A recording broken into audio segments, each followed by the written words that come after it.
Since the Supreme Court has struck down the eviction moratorium, millions of households are now at risk at losing their homes. So while tenants are beginning to panic, Attorney General Merrick Garland is calling on the entire legal community to help prevent this eviction crisis. According to a recent Census Bureau survey, over 6 million households are behind on rental payments, and roughly half of those believe they may be evicted in the next 2 months. The impact of evictions on these families and on exacerbating the pandemic would be devastating. The legal profession is well positioned to provide support for tenants, landlords, and courts during this crisis. Ensuring that our justice system delivers outcomes that are fair and accessible to all without regard to wealth or status is one of the highest ideals of our profession.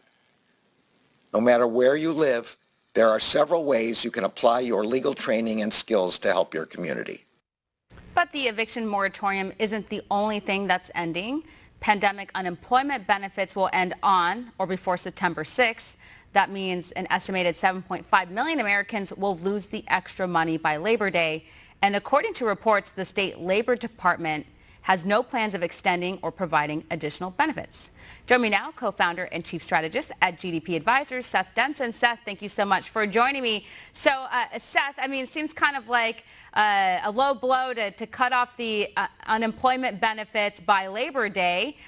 Seems kind of like a slap on the face. So it was the government and their mandates and their lockdowns that put so many millions of Americans out of work. Then they gave them the unemployment benefits, and now they're going to take those away right in time for Labor Day. Well, the problem here, though, Stephanie, is the way in which the government did roll this out, and they did it with a broad brush. I mean, you had people who didn't have to go find a job, even though perhaps their job maybe came back. They didn't have to go re-enter the workforce. And so this is one of those kind of catch-22s, I think, where we have a struggling labor market from a perspective of many employers just quite frankly can't get people to show up for work. And that's creating a crippling impact on our economy. So listen, I'm in favor of this broad brush unemployment program going away. We have almost as many jobs available as we do people that are technically unemployed, actually more. And so as a result, we've got a number of people that just aren't going to work because they're being paid to stay home. Now, that's not to say those that haven't gotten their jobs back. And the Biden administration is really pushing states to try to determine that and maybe extend these programs, which hopefully they will do and look at with a very clear lens of who really doesn't have access to a job and can we support them as a result of the pandemic. But if there's a job available and you're available, you should go back to work. No, I couldn't agree more. I'm just saying that from the perspective of that person who lost their job and has been dependent on the unemployment benefits, it seems like a slap in the face to them as they became dependent on that money. So yeah, you're right. There's so many millions of jobs available, and people who are able and willing to work should go to work. So at some point this had to happen. Although, see, I'm not going to believe it until I see it, because we've been told so many times over and over again that the unemployment benefits would stop at some point, and then somehow, some way, they just keep going. And now we're dealing with the Delta variant. Of course, vaccines are out, so that's kind of a game changer. But do you believe it? Do you think this is the end of it? I don't, actually. I kind of tend to think that the Biden administration is going to throw a Hail Mary in the last few days here before Labor Day to try to extend it. And much like the mortgage moratorium or the rental moratorium, I'm thinking that that's probably going to ultimately get passed, but then maybe end up at the Supreme Court. All that being said, listen, the government has created this problem, and there's another thing we haven't talked about, and that's those people who can't go back to work because maybe their kids can't get back into school. And those are the people, that's that lower and middle class, that working class group that really struggles here because they can't get their kids into daycare. Maybe daycares haven't opened, schools aren't open, and now they're going to lose unemployment benefit. We really need to focus on those folks and figure out how to support them. But yeah, I think the Biden administration is going to throw out, try to extend this one last time, even though Janet Yellen has said it's not necessary. Yeah, and you talk about schools not being open too, like some of the schools that did reopen, it's like still a different amount of hours or less days, and so that's really complicated for an adult who has has to work a full-time job, an 8 to 5,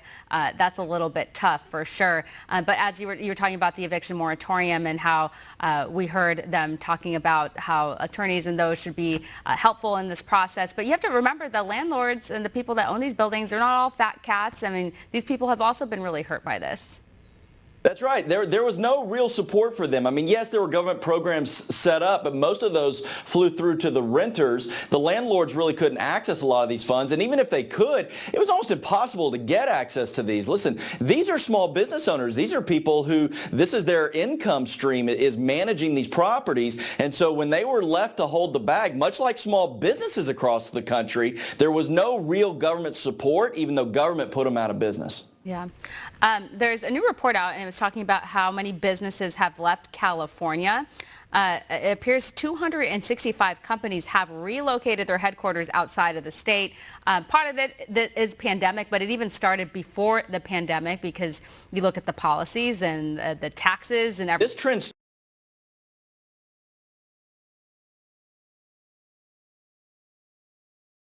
started in 2019. It slowed a little bit during the pandemic, largely because corporations were probably looking at it and saying, this isn't the time to make a move. Our people are not working in these offices anyway. But then in just the first 6 months of 2021, 74 companies have left the state of California, corporations, many of them coming to my home state of Texas. And as we oftentimes say, come on, we'll welcome you. Leave your politics in California, but you bring your folks here. But that's the reality of things. And I think that we're going to see more and more of this movement. The same thing is being seen out of New York. And as we come out of this pandemic, more and more businesses are recognizing they can create flexible work environments. They can create better opportunity for their employees where they're actually getting an income bump in a lot of these states that don't have state income tax and have a lower cost of living. Yeah, I don't blame them. And yeah, you're right. So Texas is a welcoming place. Just don't bring your liberal policies and ideas.